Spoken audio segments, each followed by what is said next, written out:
Hello everyone. Now in this video, I'm going to answer all these Node.js questions. And first question: what is Node.js and how it differs from other server-side technologies like Apache or PHP?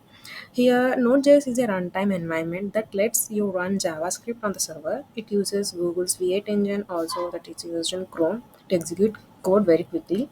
Unlike Apache or PHP, which follow a blocking multi-threaded model, Node.js is a single-threaded and non-blocking. It uses an event-driven architecture which makes it very efficient for handling many simultaneous connections, perfect for real-time apps.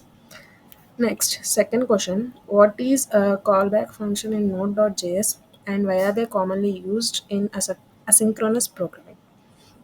A callback is a function passed as an argument to another function to be called later when a task is finished. In Node.js, callbacks are used a lot because input output operations like reading files or database queries are asynchronous. This avoids blocking the main thread.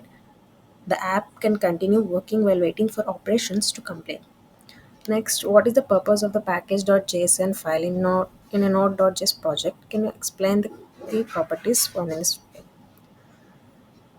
In package.json defines the metadata and dependencies of a node.js project. It tells npm what packages are needed, the version of the app, scripts to run, and more key properties include like name, version, app version, dependencies, packages needed in the production, and development dependencies, packages needed for development, scripts, commands like start and test. Next question: explain the differences between require and import statements in Node.js and why should you use one over the other. Here, like require is the common JS module system that is used traditionally in Node.js. Import is the ES6 module system, modern and supported when using type module in package.json.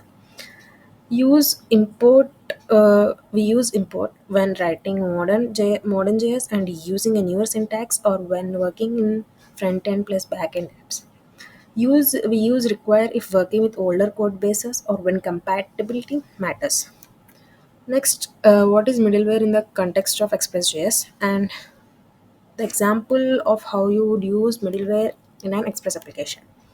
Middleware in Express is a function that runs before the final route handler, and it can modify the request, the response, or finish the request. And we can use middleware for things like logging, authentication, parsing, request bodies, handling errors, etc. Next, what is RESTful API and how can we create using Node.js and Express.js? Explain the main HTTP methods that are used in RESTful APIs. A RESTful API is an API that follows REST principles, exposing resources via URLs and using HTTP methods to interact. In Node.js, you can create one with Express, like app.get users and app.post users, and so on. And some of the main HTTP methods are like get, retrieve the data, post for creating new data, put or patch, update existing data, delete, remove data. Next, what is the purpose of the Node Package Manager (npm), and how do you use it to manage dependencies in a Node.js project? npm helps you install and manage external packages or libraries that your project depends on. Use commands like npm install express, npm install, and etc. It keeps track of installed packages in package.json and package.log.json. The last one: why is it important to hash passwords in a web application? Hashing passwords protects user data in case of a database leak. Plain text passwords should never be stored. If they are, attackers can easily steal users' accounts. Hashing converts passwords into a one-way, irreversible format. Even if someone gets your database, they can't easily recover the real password. Thank you.